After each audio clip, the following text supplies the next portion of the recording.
বাগে জন্নতের ফুল নিয়ে এসেছি, প্রিয় নবীর হাদিস পাক নিয়ে এসেছি।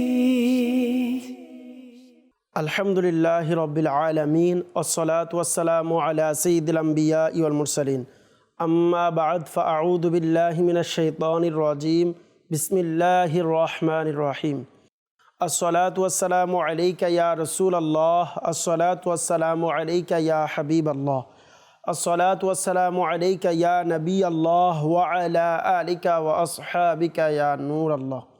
মাদানী চ্যানেলের দর্শকবৃন্দ, আপনাদের সকলকে আরও একবার স্বাগতম জানাচ্ছি অনুষ্ঠান হাদিস থেকে শিক্ষা।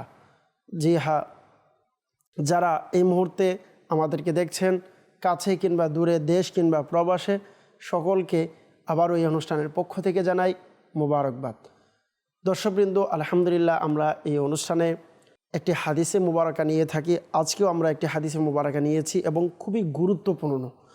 জি হ্যাঁ, আমরা ঘরের মধ্যে প্রায় সময় আমাদের ফ্যামিলিতে অনেকেই মারা যায়, কিন্তু মারা যাওয়ার সময় বা মুমূর্ষ ব্যক্তি, তখন তার কাছে বা তার পাশে গিয়ে কি পড়ব, মৃত ব্যক্তির সময় কি করব, আমরা অনেক সময় কোরআন হাদিস মোতাবেক এটি আমাদের অনেকেরই জানা থাকে না। অথবা এই জানাজার নামাজ, অথবা আমরা যদি দেখি মৃত ব্যক্তির কবরে অথবা মৃত ব্যক্তির মৃত্যুর সময়, এই কয়েকটি জায়গাতে আমরা প্রায় সময় অনেক কিছু প্রচলন রয়েছে আমাদের সমাজে, তাই আমরা করে থাকি। কিন্তু হাদিসে মুবারকার মধ্যে শরীয়তে আমাদেরকে এ ব্যাপারে কি দিক নির্দেশনা দিয়েছেন হয়তো আমাদের অনেকেরই জানা নেই। ইনশাআল্লাহ আজ্জাওয়াজাল আজকে হাদিসে মুবারক আমরা যদি শ্রবণ করি, ইনশাআল্লাহ আজকের এই অনুষ্ঠানে আমরা জানতে পারবো মৃত ব্যক্তিকে কিভাবে আমরা বিদায় দিব, মৃত্যুর সময় অথবা তার মুমূর্ষ অবস্থায় তার কাছে আমরা কি তেলাওয়াত করতে পারি বা কি পড়তে পারি, ইনশাআল্লাহ এই সম্পর্কে আমরা জানব। আসুন শুরুতে একটি দুরূদ শরীফের ফজিলত শ্রবণ করি। আমাদের প্রিয় নবী রসুল আরবি হুজুরে নূর সাল্লাল্লাহু তাআলা আলাইহি ওয়াসাল্লাম হাদিসে পাকের মধ্যে ইরশাদ করেছেন, যায়্যিনু মাজালিসাকুম বিসসালাতি আলাইয়া ফা ইন্না সলাতাকুম আলাইয়া নূরুল লাকুম ইয়াউমাল কিয়ামাহ আও কামা ক্বালা রাসূলুল্লাহ সাল্লাল্লাহু আলাইহি ওয়াসাল্লাম। অর্থাৎ আল্লাহ রসুল সাল্লাল্লাহু তাআলা আলাইহি ওয়াসাল্লাম ইরশাদ করেছেন, তোমরা তোমাদের মজলিস সমূহকে আমার উপর দুরূদ শরীফ পাঠ করে সুসজ্জিত করে নাও, কেননা আমার উপর দুরূদ শরীফ পাঠ করা কিয়ামতের দিন তোমাদের জন্য নূর হবে। সল্লু আলাল হাবিব সাল্লাল্লাহু তাআলা আলা মুহাম্মদ সাল্লাল্লাহু তাআলা আলাইহি ওয়াসাল্লাম। দর্শকবৃন্দ, আমরা এই হাদিস থেকেও চাইলে একটি শিক্ষা নিতে পারি। তা হচ্ছে, যখনই আমরা কোনো মজলিসে বসবো বা যখনই কোনো বৈঠকে বসবো, আমরা একবার যেন দুরূদ শরীফ পাঠ করি। অনেক সময় অনেক বিচারক, বিচারপতি বিভিন্ন মজলিসের ব্যবস্থা করে, বিভিন্ন কিছু সমাধান করে, তো তখনও যেন আমরা দুরূদ শরীফ পাঠ করি। সল্লু আলাল হাবিব সাল্লাল্লাহু তাআলা আলা মুহাম্মদ সাল্লাল্লাহু তাআলা আলাইহি ওয়াসাল্লাম। আসুন আমরা হাদিসে মুবারাকা শ্রবণ করি। আমরা যে হাদিসে মুবারাকা আজকে শ্রবণ করব তা মুসলিম শরীফের মধ্যে ইমাম মুসলিম আলাইহির রহমা বর্ণনা করেছেন। আসুন মুসলিম শরীফের এই হাদিসে মুবারাকাটি আমরা শ্রবণ করি। আন আবি সাঈদিন ও আবি হুরাইরাতা ক্বালা ক্বালা রাসূলুল্লাহ সাল্লাল্লাহু আলাইহি ওয়াসাল্লাম লাক্কিনু মাউতাকুম লা ইলাহা ইল্লাল্লাহ। অর্থাৎ হযরত আবু সাঈদ খুদরি ও আবু হুরাইরা রাদিয়াল্লাহু তাআলা আনহু থেকে বর্ণিত, তারা বলেন, আল্লাহর রাসূল সাল্লাল্লাহু তাআলা আলাইহি সাল্লাম ইরশাদ করেছেন, তোমরা তোমাদের মুমূর্ষ ব্যক্তিদেরকে লা ইলাহা ইল্লাল্লাহ শেখাও। মাদানী চ্যানেলের দর্শকবৃন্দ, আমরা মুমূর্ষ ব্যক্তির পাশে লা ইলাহা ইল্লাল্লাহ শেখানোর জন্য আমাদেরকে বলা হয়েছে। আসুন এটির বিস্তারিত আমরা শ্রবণ করি।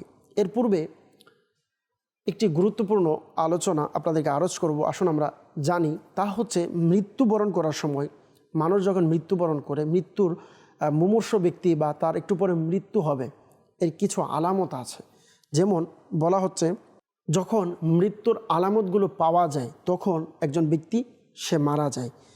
তার পাশে কোন দোয়া শিক্ষা দিতে হবে, কোন দোয়া কোন শব্দে বলতে হবে তা আমরা আলোচনা শ্রবণ করব। সুতরাং আল্লাহ রসুল সাল্লাল্লাহু আলাইহি সাল্লাম আমাদেরকে বলেছেন, মৃত ব্যক্তি অথবা কেউ যখন মৃত্যুবরণ করে বা মৃত্যুর সময় তার নিকট চলে আসে, এই দুইটা সময়, একটি হচ্ছে মৃত্যুবরণ করা আর একটা হচ্ছে মৃত্যুর সময় চলে আসা, এই উভয় সময়ে বলা হচ্ছে যেন লা ইলাহা ইল্লাল্লাহ শেখানো হয়। বলা হচ্ছে যে অসুস্থ ব্যক্তির কানের লতি যদি ধসে যায় অথবা নাক যদি বাঁকা হয়ে ঢলে পড়ে বা উভয় পা নিষ্প্রাণ হয়ে যায়, অর্থাৎ তাকে দাঁড় করানোর জন্য বলা হলে সে যদি দাঁড়াতে না পারে, নিজের শক্তি দিয়ে যদি সে দাঁড়াতে না পারে, তো এই সমস্ত কিছু বলা হচ্ছে মুমূর্ষ ব্যক্তির আলামত যে সে আর বেশিক্ষণ বাঁচবে না। সল্লু আলাল হাবিব সাল্লাল্লাহু তাআলা আলা মুহাম্মদ সাল্লাল্লাহু আলাইহি ওয়াসাল্লাম। হাদিসে মুবারকাই যে বলা হয়েছে শেখানোর জন্য, এটা আবশ্যক নয় অথবা ওয়াজিব বা ফরজ এরকম কোনো কিছু নয়, এটি হচ্ছে মুস্তাহাব নির্দেশ, অর্থাৎ যদি কেউ করে তাহলে ভালো। এর মানে হচ্ছে অনেক সময় অনেক আলিমগণ এটার অভিমত দিয়েছেন যে এটিকে কেউ আবশ্যক বলতে পারবে না, অর্থাৎ এটি করলে ভালো, অন্যথায় কোনো সমস্যা নেই। তবে মালিকি মাজহাবের কোনো ইমামের মতে হচ্ছে এটি ওয়াজিব হুকুম। আমরা হাদিসে মুবারকের মধ্যে যে মাউতা শব্দটি শুনেছি, এখানে বলা হচ্ছে মাউতা এর প্রকৃত অর্থ হচ্ছে যারা মৃত্যুবরণ করেছে। যদি রূপকভাবে নেওয়া হয়, মাউতা এর শব্দের অর্থ হবে মৃত্যুর নিকটবর্তী হয়েছে। রূপকভাবে নিলে যেটাকে আমরা বলে থাকি উরফে আম, যেটা উরফান মাসআলা যদি বলা হয়, তখন মাউতা এটার উদ্দেশ্য হবে যার মৃত্যুর সন্নিকটে যার সময় চলে গিয়েছে তাকে বলা হয়েছে। অর্থাৎ যে ব্যক্তি মারা যাচ্ছে তাকে কালিমা শিখাবে, এভাবে তার পাশে উচ্চ আওয়াজে কালিমা পাঠ করবে, তাকে সেটা পাঠ করার নির্দেশ দিও না, অর্থাৎ তাকে বলা যাবে না যে তুমি পাঠ করো, আমাদের সাথে বলো, এগুলো বলা যাবে না। কেননা হাদিস শরীফে বর্ণিত আছে, যার সর্বশেষ উক্তি লা ইলাহা ইল্লাল্লাহ হবে সে বেহেশতি, অর্থাৎ সে জান্নাতে প্রবেশ করবে। সুবহানাল্লাহ। তো এটার মানে হচ্ছে যদি কেউ মৃত্যুবরণ করার সময় লা ইলাহা ইল্লাল্লাহ পাঠ করে, তো আল্লাহ তাআলার দয়ায় সে জান্নাতে প্রবেশ করবে।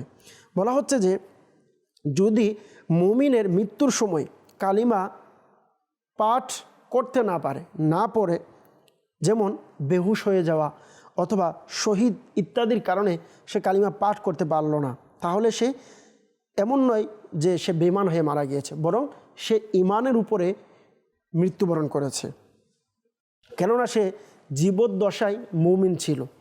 সুতরাং এখনও মুমিন থাকবে, বরং যদি রূহ কবজের সময় বেহুশ হয়ে যায়, তার মুখ থেকে কুফরি বাক্য বের হয়ে যায়, কেউ যদি কুফরি কালাম শব্দগুলো ব্যবহার করে মুখ দিয়ে যদি বের হয়ে যায়, তো বলা হচ্ছে তারপরেও ওই অবস্থাতেও সে মুমিন থাকবে, সে অমুসলিম বা কাফের তাকে বলা যাবে না, কারণ সে ওই অবস্থায় বেহুশ ছিল। বলা হচ্ছে প্রায় সময় অনেকের মৃত্যুর সময় যখন সন্নিকটে চলে আসে তার খেয়াল থাকে না তার মুখ দিয়ে কি বের হয়, সেই জন্য আল্লাহ রসুল সাল্লাল্লাহু আলাইহি ওয়াসাল্লাম আমাদেরকে বলেছেন আমরা যেন শিক্ষা দেই, অর্থাৎ বলবো তার কাছে, তাকে বলার জন্য জোর করব না। যদি সে এমন বাক্য বলে যেগুলা কুফরি বাক্য, এটা তখন ধরা হবে না, বরঞ্চ ওই ব্যক্তিকে কাফন দাফন এবং নামাজ সমস্ত কিছু একজন মুসলমানের মতন করা হবে। কেননা বেহুশ অবস্থায় কখনো মুরতাদ হয় না, কারণ তার বিবেচনা বা তার সঠিক যেই বিচার নিজের থেকে করা, এটি তার কাছে নিয়ন্ত্রণে থাকে না, সেজন্য বলা হচ্ছে তখন এটিকে দলিল হিসাবে শরীরভাবে তাকে ধরা হবে না। সল্লু আলাল হাবিব সাল্লাল্লাহু তাআলা আলা মুহাম্মদ সাল্লাল্লাহু তাআলা আলাইহি ওয়াসাল্লাম। এই হাদিস থেকে এই শিক্ষা আমরা অর্জন করতে পারলাম যে বোঝা গেল মৃত্যুর সময় যদি কালিমা পড়ানো ব্যতীত এই হাদিসের উপর আমল করার জন্য তাকে মুসলমান বানানোর জন্য নয়, অর্থাৎ আল্লাহ রসুল সাল্লাল্লাহু আলাইহি সাল্লাম হাদিসে পাকের মধ্যে যেটা বলেছেন এটি শুধু আমলের জন্য। আমরা লা ইলাহা ইল্লাল্লাহ মুহাম্মাদুর রাসূলুল্লাহ কালিমা শরীফ তাকে মুসলমান বানানোর জন্য পড়ছি না, বরং হাদিসের উপর আমল করার নিয়তে তার কাছে পড়ব, এভাবে পাঠ করব। কেননা সে শুরু থেকেই পূর্বে থেকেই মুসলমান রয়েছে। অথবা এর অর্থ এই যে মৃত ব্যক্তিকে দাফনের পর কালিমার তালকিন করো, অর্থাৎ কবরের উপর কালিমা পাঠ করো কিংবা কবরের শিওরে আজান দাও। কেননা এটা কবরের পরীক্ষার সময়। মাদানী চ্যানেলের দর্শকবৃন্দ, হাদিসে মুবারকার মধ্যে বলা হয়েছে লাক্কিনু মাউতাকুম, এটি মুসলিম শরীফের হাদিসে মুবারকা। আর এই হাদিসে মুবারকার রাবিও কিন্তু দুইজন, একজন আবি সাঈদ, আরেকজন হচ্ছে আবু হুরাইরা রাদিয়াল্লাহু তাআলা আনহুমা। উভয়জনের বর্ণনা অনুযায়ী একই হাদিসে মুবারকা। তাহলে আমরা বুঝতে পারলাম যে হাদিসে মুবারকা কতটুকু শক্তিশালী এবং কতটুকু কবি হতে পারে। আর বলা হচ্ছে মাউতাকুম, এর মূল অর্থ হচ্ছে মৃত্যুর পর, মৃত্যুর পরে বোঝানো হচ্ছে। অনেক সময় আমরা বা আমাদেরকে অনেক সময় অনেকে বুঝিয়ে থাকে তো যে কবরের সামনে আজান দেওয়া যাবে না বা কবরের সামনে তালকিন করানো এটি কোনো নতুন নিয়ম, এরকম অনেকটি ভুল বুঝে থাকে হাদিসের জ্ঞান না থাকার কারণে।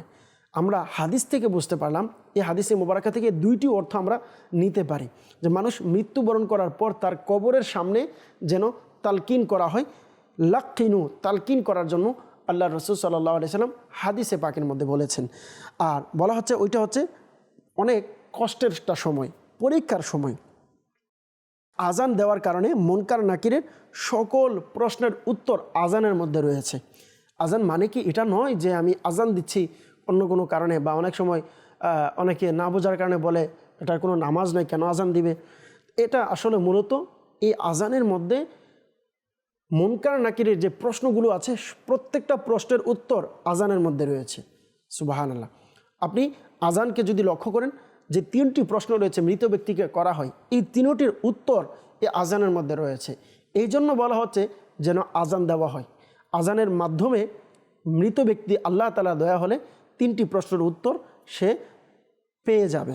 এবং এটাও বলা হচ্ছে যে এ দ্বারা মুর্দার তার অন্তরে প্রশান্তি পায়, তার অন্তরে প্রশান্তি অর্জন হবে এবং শয়তানরা এর থেকে দূর হয়ে যাবে। আর যদি কবরে আগুন থাকে তাহলে সেটার বরকতে আগুন নিভে যাবে। সুবহানাল্লাহ। এই জন্য শিশুর জন্মের পর পরক্ষণে তার কানে আজান এবং তার অন্তরে ভয়ভীতি সঞ্চয় হলে, কোথাও আগুন লাগলে অথবা জিনের প্রভাব হলে ইত্যাদি অবস্থায় আজান দেওয়া সুন্নতে মুবারাকা। সুবহানাল্লাহ। তাহলে আমরা বুঝতে পারলাম কোনো ভয়ের সময় কোথাও আগুন লেগেছে অথবা কোথাও কোনো কিছুর ভয় আছে, তখন আমরা যেন আজান দিই। আর এটি কি সুন্নতে মুবারাকা। মুফতি সাহেব কিতাবের মধ্যে লিখেছেন এটি হচ্ছে সুন্নত। তো আমরা এটিকে নতুন কোনো আমল বা আমরা কখনো শুনিনি এমনটা যেন না বলি। আল্লাহ পাক রব্বুল আলামিন আমাদেরকে সঠিক জ্ঞান অর্জন করে এর উপর আমল করার তৌফিক দান করুক। সল্লু আলাল হাবিব সাল্লাল্লাহু তাআলা আলা মুহাম্মদ সাল্লাল্লাহু তাআলা আলাইহি সাল্লাম। আর এই হাদিসে মুবারাকায় 2টি অর্থ থেকে মুফতি সাহেব নিজে বলেছেন, দ্বিতীয় যে অর্থটি মৃত্যুর পর, এই অর্থ নেওয়াটা সবচেয়ে অত্যন্ত মজবুত অর্থ হচ্ছে দ্বিতীয় অর্থ নেওয়াটা। এবং আল্লামা শামী এই অর্থকেই গ্রহণ করেছেন। কেননা প্রকৃতপক্ষে মাউতা হচ্ছে ওই সব ব্যক্তি যারা মারা গিয়েছে। আমরা যে হাদিসে মুবারাকায় মাউতা শব্দ শুনেছি, মূলত বলা হচ্ছে প্রকৃতপক্ষে মাউতা বলা হয় যারা মারা গিয়েছে তাদেরকেই। সল্লু আলাল হাবিব সাল্লাল্লাহু তাআলা আলা মুহাম্মদ সাল্লাল্লাহু তাআলা আলাইহি ওয়াসাল্লাম। আর যদি আমরা উমুমে মাজাজ এর দিকে দেখি, রূপক অর্থে এটার অর্থ হবে যে মৃত্যুর পূর্বে সন্নিকট, অর্থাৎ দুটোটাই নেওয়া জায়েজ হবে। তাহলে আমরা দুটোটাই নিলে আমরা এই হাদিস থেকে শিক্ষা অর্জন করতে পারলাম উভয় অবস্থায়, মৃত্যুর পূর্বে এবং মৃত্যুর পর উভয় অবস্থায় তালকিন করানো জায়েজ রয়েছে, তালকিন করাতে পারবে। আমাদের দেশে দাফনের পর আজান দিয়ে হয়, অনেক সময় আলহামদুলিল্লাহ যারা পারে তালকিন করানো হয়। তো এইগুলো অবশ্যই জায়েজ রয়েছে এবং এটি হাদিসের ভিত্তিতে করা হয়ে থাকে। সল্লু আলাল হাবিব সাল্লাল্লাহু তাআলা আলা মুহাম্মদ সাল্লাল্লাহু তাআলা আলাইহি ওয়াসাল্লাম। আসুন এই সম্পর্কে আরেকটি হাদিসে মুবারক আমরা মুসলিম শরীফের মধ্যে অন্য একটি হাদিসে মুবারক শ্রবণ করি। ইনশাআল্লাহ আজ্জা ওয়াজাল আমরা আরও সহজভাবে বুঝতে পারবো। হযরত উম্মে সালমা রাদিয়াল্লাহু তাআলা আনহা থেকে বর্ণিত, হাদিসে পাকের মধ্যে ইরশাদ করেছেন, আল্লাহ রাসূল সাল্লাল্লাহু আলাইহি সাল্লাম ইরশাদ করেছেন, যার অর্থ হচ্ছে যে উম্মে সালমা রাদিয়াল্লাহু তাআলা আনহা ইনি বর্ণনা করেন, আল্লাহর রাসূল সাল্লাল্লাহু আলাইহি সাল্লাম ইরশাদ করেছেন, যখন তোমরা অসুস্থ কিংবা মৃতের পাশে যাবে তখন ভালো কথা বলো, কেননা ফেরেশতারা তোমাদের কথার উপর আমিন বলে থাকে। সুবহানাল্লাহ। এই হাদিসে মুবারাকার মধ্যে খুব সম্ভবত এখানে সন্দেহ রয়েছে বর্ণনাকারী, সেই জন্য নবী করিম সাল্লাল্লাহু তাআলা আলাইহি সাল্লাম কি মারিজ বলেছেন নাকি মাইয়ত বলেছেন, সেই জন্য উভয়টিকে ইনি উল্লেখ করেছেন। অর্থাৎ মারিজ মানে হচ্ছে মৃত্যুর নিকটবর্তী ব্যক্তি, খৈর মানে আরোগ্য লাভ এবং মাগফিরাতের জন্য দোয়া করা। এ থেকে বোঝা গেল যে এরূপ অবস্থায় উপস্থিত ব্যক্তিরা দুনিয়াবি কথাবার্তা বলবে না, দুনিয়াবি কথাবার্তা ছাড়া শেষ সময় পর্যন্ত আরোগ্য লাভের জন্য দোয়া করতে থাকবে। সুবহানাল্লাহ। অর্থাৎ শেষ পর্যন্ত সবাই দোয়া করবে আল্লাহ তাআলা যেন তাকে সুস্থতা দান করে। আমরা দুনিয়াবি কথাবার্তা না বলি, বা অনেক কষ্ট হচ্ছে আমরা এক এক সময়, অথবা আমরা মুমূর্ষ ব্যক্তির সামনে বিভিন্ন রকমের কথা বলে থাকি। ওই ব্যক্তি এখনও মারা যায়নি, দুনিয়াতে আছে, আমরা তার ব্যাপারে অনেক কিছু বলা শুরু করে দিই। সে এমন ছিল, সে এমনটা করেছে, একটু পূর্বে এরকম ছিল, এখন কেন যেন এমন হয়ে গিয়েছে, এমন অনেক রকমের কথা আমরা বলে থাকি। এগুলো না বলে তখন আমরা যেন তার জন্য, সুস্থতার জন্য সকলে মিলে দোয়া করি। আলা হযরত রাহমাতুল্লাহি তাআলা আলাইহি ইনি নিজে ওসিয়ত করেছিলেন যে আমার রূহ কবজের সময় যেন ওই কক্ষে, যখন আমার মৃত্যুবরণের সময় আসবে, আমার ওই সময়ে তোমরা আমার কক্ষের মধ্যে, আমি যে কক্ষে থাকবো ওই কক্ষে নাপাক কোনো মানুষ অথবা কুকুর বা প্রাণীর ছবি, অর্থাৎ নোট, টাকা পয়সা ইত্যাদি কিছু যেন ওই স্থানে না থাকে। কারণ বলা হচ্ছে যে মালাকুল মউত এবং তার সঙ্গীরা এমন সব কথার উপর আমিন বলে থাকে যেগুলো তোমাদের মুখ থেকে বের হয়। আল্লাহু আকবার। আমরা বুঝতে পারলাম যে আল্লাহর রাসূল সাল্লাল্লাহু তাআলা আলাইহি ওয়াসাল্লাম আমাদেরকে শিখিয়েছেন, যদি আমি আপনি ভালো দোয়া করি, তার জন্য আল্লাহর কাছে ক্ষমা চাই, আমরা তার সুস্থতার জন্য দোয়া করি। কারণ আল্লাহ রাসূল সাল্লাল্লাহু আলাইহি সাল্লাম বললেন যে ইউআমিনুনা আলা মা তাকুলুনা ফাইন্নাল মালাইকাতা, যে নিশ্চয় ফেরেশতারা ইউআমিনুনা, তারা আমিন বলে থাকে, আলা মা তাকুলুনা, তোমরা যা বলে থাকো তখন। সেই জন্য ফেরেশতারা থাকবে, বলা হচ্ছে ওই সময়ে কোনো কুকুর বা কোনো প্রাণী অথবা কোনো মানুষের ছবি, এমনিতেও ঘরের মধ্যে কোনো প্রাণীর ছবি, যেগুলো মানুষের ছবি, যেগুলো শরীয়তের মধ্যে নিষেধ আছে, এ সমস্ত বিষয়কে ঘরের মধ্যে লটকানো, ঘরের মধ্যে টাঙিয়ে রাখা, এগুলো নিষেধ রয়েছে। কিন্তু যখন মৃত্যুর সময় হয়, ফেরেশতারা তখন ওই স্থানে আগমন করেন, ওই ঘরে, ওই কক্ষে আগমন করেন। যখন এগুলো থাকে তখন ফেরেশতারা আসতে চায় না। যে সমস্ত ফেরেশতারা রহমতের ফেরেশতারা আছে, তারা ওই ঘরে আগমন করে না, কারণ যখন এই সমস্ত বিষয়গুলো থাকে। এজন্য আমাদের সকলের উচিত, যদিও এটি ভালো কাজ নয় পূর্বে থেকে, তারপরেও যখন মুমূর্ষ ব্যক্তির সময় আসবে তখন আমি আপনি ঘর থেকে দ্রুত যতটুকু সম্ভব এই সমস্ত জিনিস বের করে দেব। সল্লু আলাল হাবিব সাল্লাল্লাহু তাআলা আলা মুহাম্মদ সাল্লাল্লাহু আলাইহি ওয়াসাল্লাম।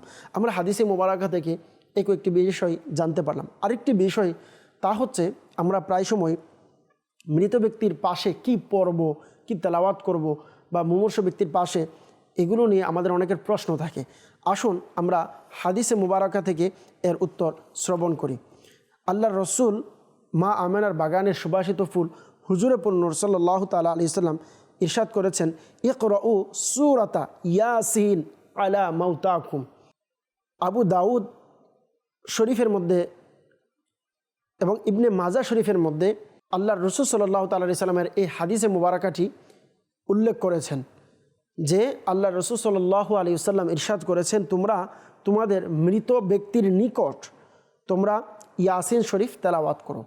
তো যখন আমরা ইয়াসিন শরীফ তেলাওয়াত করব, ওই সময়ে খেয়াল করব মৃত ব্যক্তির যদি মারা যায়, তখন আমার আপনার উচিত হচ্ছে দেখতে হবে, যদি তার পাশে মানুষ যখন মারা যায়, বলা হচ্ছে কখনো কখনো তার শরীর নাপাক হয়ে যায়, তো যদি এমন অবস্থা হয় তখন আমরা আগে পবিত্র করে এরপরে কোরআন তেলাওয়াত করব। এটি হচ্ছে কোরআন তেলাওয়াতের আদব। অন্যথায় আমাদের উচিত আমরা বসে অন্য কোথাও গিয়ে অথবা অন্য কোনো কামরা বা ঘরে রুমের মধ্যে বসে তার জন্য তেলাওয়াত করব, দোয়া করব। এভাবে করার মাধ্যমে আল্লাহ পাকের দয়া আশা করি ইনশাআল্লাহ আজ্জা ওয়া জাল মৃত ব্যক্তির আখিরাতের জন্য, কবরের জন্য ফায়দা হবে। সাল্লু আলাল হাবিব সাল্লাল্লাহু তাআলা আলা মুহাম্মদ সাল্লাল্লাহু আলাইহি ওয়াসাল্লাম। এবং এই হাদিসে মুবারাকাটি বলা হচ্ছে এখানে প্রত্যেকটা জায়গাতে আমরা হাদিসটিকে আমরা নিতে পারবো, অর্থাৎ এটিকে আমরা চাইলে এভাবেও নিতে পারি যে মৃত ব্যক্তির মৃত্যুর পর, এটাও নিতে পারি মৃত ব্যক্তিকে যখন ঘরে রাখা হয় কাফন পরিয়ে তখন, এটাও নিতে পারি মৃত ব্যক্তির কবরের পাশে দাঁড়িয়ে। প্রত্যেকটি নেওয়ার ইহতিমাল রয়েছে। আল্লাহ পাক রব্বুল আলামিন আমাদের সকলকে আমল করার তৌফিক দান করুন। সাল্লু আলাল হাবিব সাল্লাল্লাহু তাআলা আলা মুহাম্মদ সাল্লাল্লাহু তাআলা আলাইহি ওয়াসাল্লাম। এজন্য আমাদের প্রত্যেকের উচিত আমরা হাদিস মোতাবেক, কোরআন হাদিস অনুযায়ী যেন আপনি আমল করি এবং শিখি। আর আলহামদুলিল্লাহ এগুলো শেখার সবচেয়ে উত্তম মাধ্যম হচ্ছে দাওয়াত ইসলামী মাদানী চ্যানেল। আলহামদুলিল্লাহ আমাদের মাদানী কাফেলা অথবা আপনি যখন দাওয়াত ইসলামের বিভিন্ন কোর্সে যাবেন, আল্লাহ তাআলা দয়া আলহামদুলিল্লাহ এগুলো আপনাকে প্র্যাকটিক্যাল শেখানো হবে। জি হ্যাঁ, এগুলো আপনি কিভাবে করবেন প্র্যাকটিক্যাল। আজকে আমরা শুধু জানলাম যে মৃত ব্যক্তির সামনে কি করতে হয়, মৃত ব্যক্তির গোসল, দাফন, মৃত ব্যক্তির জানাজা, এটি একটি কোনো অনুষ্ঠানের মধ্যে সমস্ত কিছু শেখানো সম্ভব না। তো এই জন্য আপনাদেরকে বলবো যদি সম্ভব হয় দাওয়াত ইসলামীকে সময় দিন, মাদানী কাফেলাতে আপনি সফর করুন, কোর্স করেন। আশা করি ইনশাআল্লাহ আজ্জা ওয়া জাল এগুলোর মাধ্যমে আপনারা ইনশাআল্লাহ আজ্জা ওয়া জাল আপনি আপনার নিজের মা বাবা, আপনার ঘরের মানুষ যদি মারা যায় কিভাবে কবর পর্যন্ত তাকে বিদায় দিবেন, প্রত্যেকটা জিনিস সহজভাবে জানতে পারবেন। আর এটি জানার জন্য সবচেয়ে সহজ একটি মাধ্যম হচ্ছে আলহামদুলিল্লাহ আমির আহলে সুন্নাত দামাত বারকাতুহুল আলিয়ার অনেক বড় দয়া আমাদেরকে দিয়েছেন মদিনাতুল ইলমিয়া। আলহামদুলিল্লাহ এখানে কিতাব ছাপানো হয়। আর মাকতাবাতুল মদিনাতে আলহামদুলিল্লাহ আপনি এই কিতাবটি পাবেন, বিশেষ করে কাফন দাফনের পদ্ধতি। আপনি চাইলে এটিও সংগ্রহ করতে পারেন। আল্লাহ পাক রব্বুল আলামিন আমাদের সকলকে যা শুনেছি এগুলোর উপর আমল করা তৌফিক দান করুক। আমিন বিজাহিন নবিল আমিন সাল্লাল্লাহু তাআলা আলাইহি ওয়াসাল্লাম। আপনাদের সকলকে আগামী পর্ব দেখার আমন্ত্রণ জানিয়ে এই মুহূর্তে বিদায় নিচ্ছি। সকলেই ভালো থাকবেন, সুস্থ থাকবেন, মাদানী চ্যানেল দেখতে থাকুন। সাল্লু আলাল হাবিব সাল্লাল্লাহু তাআলা আলা মুহাম্মদ সাল্লাল্লাহু তাআলা আলাইহি ওয়াসাল্লাম। বাগে জান্নাতের ফুল নিয়ে এসেছি, প্রিয় নবীর হাদিস পাক নিয়ে এসেছি।